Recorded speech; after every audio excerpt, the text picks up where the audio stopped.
When you have a question, where's the first place you take the question? I think that according to 2 Samuel chapter 2, the first place you ought to take all your questions is to the Lord. Let's take a look.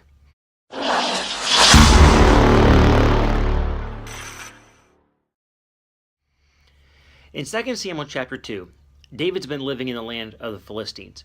He's actually kind of been backslidden from God. He wanted to fight with the Philistines, but they wouldn't let him.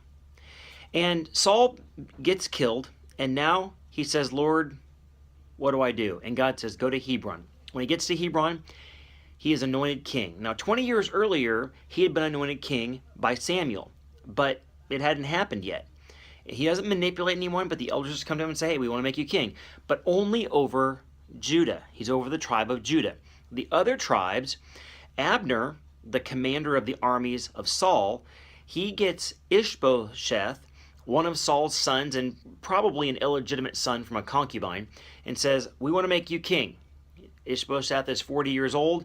He's not a strong man, but Abner can kind of play the role of king behind this guy.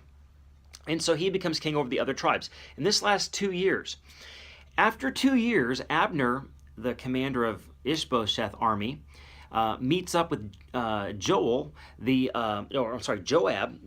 commander of David's army. And they're at this well, and they say, do you want to fight? Do you want to have like a sword game? And they say, okay, well, let's have a sword game. So 12 of Abner's guys get over here, and 12 of Joab's guys get over here, and it's a game where you at the same time you thrust your sword into the opponent. It's kind of a stupid game because 24 people die every time. Well, of course, a battle ensues after this, and what happens is 8 of Joab's men are killed, and 360 of Abner's men are killed.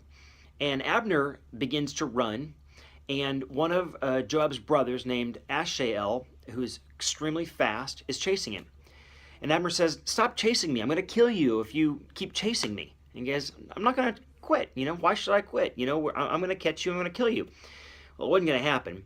And so Abner takes the butt of his spear and hits Asahel, and it goes through his body and kills him. So now they want to avenge his brother's blood, but they get to this point where Abner is going to make his last stand, and for some reason, Joab says, all right, let's just let bygones be bygones. And what happens after this is a long war ensues between the house of David and the house of Saul. It would have been a great time to end everything if he had just inquired of the Lord. We make decisions every day, and if we're not asking God for the right decision, we end up making the wrong decision. What are you deciding today?